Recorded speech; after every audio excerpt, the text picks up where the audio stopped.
Hello, my name is Yusuf. Today I'll be answering topic 8, which states that many businesses offer deals to local customers in places popular with tourists.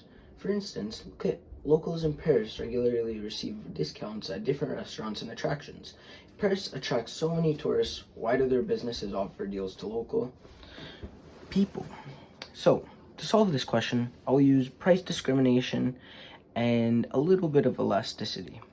In this case scenario, businesses are price makers. So they take into account the buyers, so in this case, the locals and the tourists, they take into account their willingness to spend. So if they want to maximize profit, they would have to lower that price, like we said, or have a discounted price for the locals, because the locals' willingness to spend is probably much lower than the tourists, because the locals they live in the city, they have the luxury of doing all these things on the daily, so they might care less, whereas someone who is a tourist doesn't have the luxury of being in Paris and seeing all the commodities and great things that Paris has to offer, so they will have a higher willingness to spend in this case. This current situation that we have mustn't exist in a competitive market, because in competitive markets, businesses do not control the price.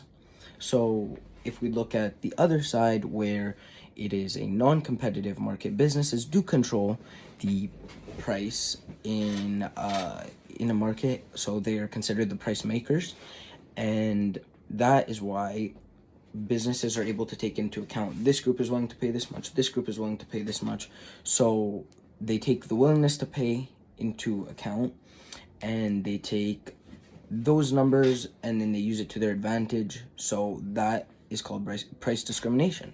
Price discrimination is when a business says this group pays this much, this group pays that much. That is how they maximize profit. So in this case scenario, the businesses use their best way to make profit by a price discrimination, where locals pay this much and tourists pay this much, because locals have a lower willingness to spend than tourists, and the locals are more elastic in demand, whereas the tourists are less elastic in demand.